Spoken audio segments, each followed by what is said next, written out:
listening to Bizz 99.9 FM Substitute Radio. It's the top of the hour, so it's time for the Bizz News Summary Update Recap Show. I'm Geoffrey Concentrated. Here's what's been making headlines this hour. The head of the Department of Space Exploration, Application Research and Interstellar Communication has resigned in protest today over the Prime Minister's latest announcement that he wants to paint the moon entirely blue. The project, nicknamed Operation Sinatra, is to travel to the moon with a team of 100 astronauts who will apply layer after layer of paint onto the moon's surface until it becomes visibly blue from the Earth.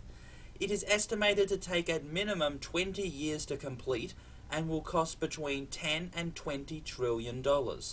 This will likely plunge the country into deep, inescapable debt without there being any forecastable returns or benefits. Prime Minister Donald Ross has said that he wants to complete the project by 2045 so that it can be part of the centenary celebrations of the defeat of Nazism during World War II.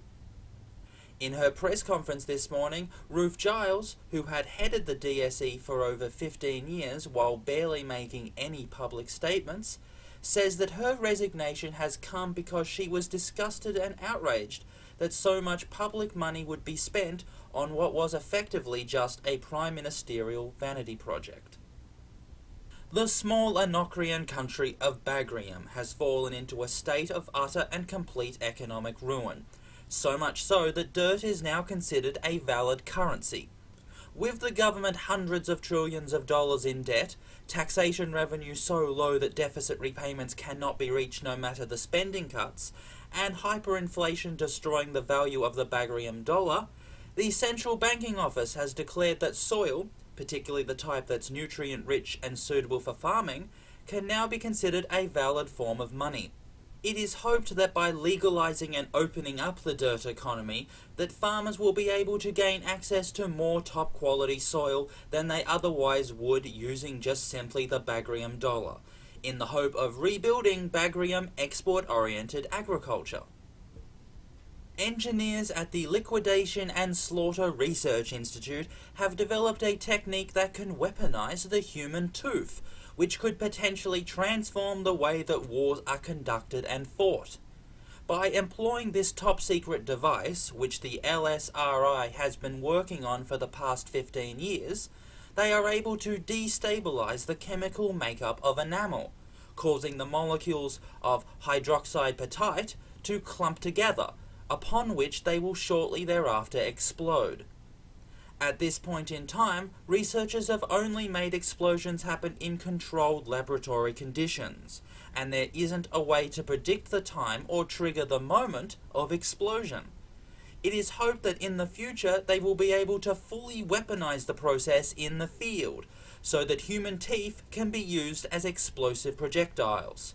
In a joint press release, War Minister Vincent Carter and Commander General Marcus Hodges have said that this technology is a wonderful advancement in our Army's ability to belligerently kill people, and they are looking forward to seeing what potential uses this device will have in the future.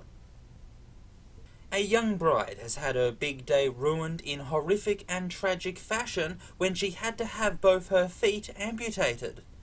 Moments after taking her vows and putting on her ring, Colleen Webster collapsed onto the floor, unable to get up or move or say much. Eventually, the surgical operation had to be performed right there on the stage of the Grand Hall, with guests and staff looking on in dismay and despair. According to testimony from her bridesmaids, Colleen had complained early in the morning about her feet feeling somewhat numb and chilly and uncomfortable, getting worse as the day went on. But it was hoped that once the reception got underway and Colleen was walking around, that the feeling of coldness would go away and her feet would go back to feeling like normal. But alas, this didn't happen. Colleen is currently in hospital recovering and is not yet in a state of health to make any public comment on the incident. The country's second largest slaughterhouse has gone into involuntary receivership today, after its international parent company had been declared insolvent last week. The management and administration of the Jesus Christ Abattoir has been taken over by MyBank executives as part of their operation to seize all the assets of the now bankrupt Gluttony and Gourmandize Incorporated.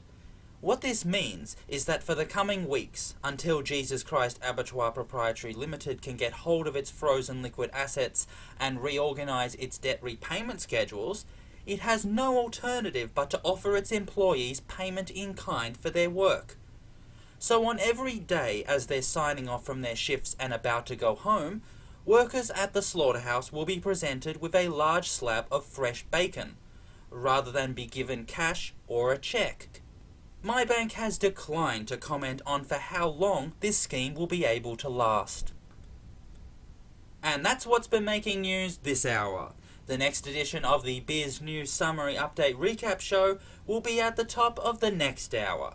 You're listening to Bizz 99.9 FM Substitute Radio. I'm Geoffrey Concentrated. We'll now return you to your normal programming.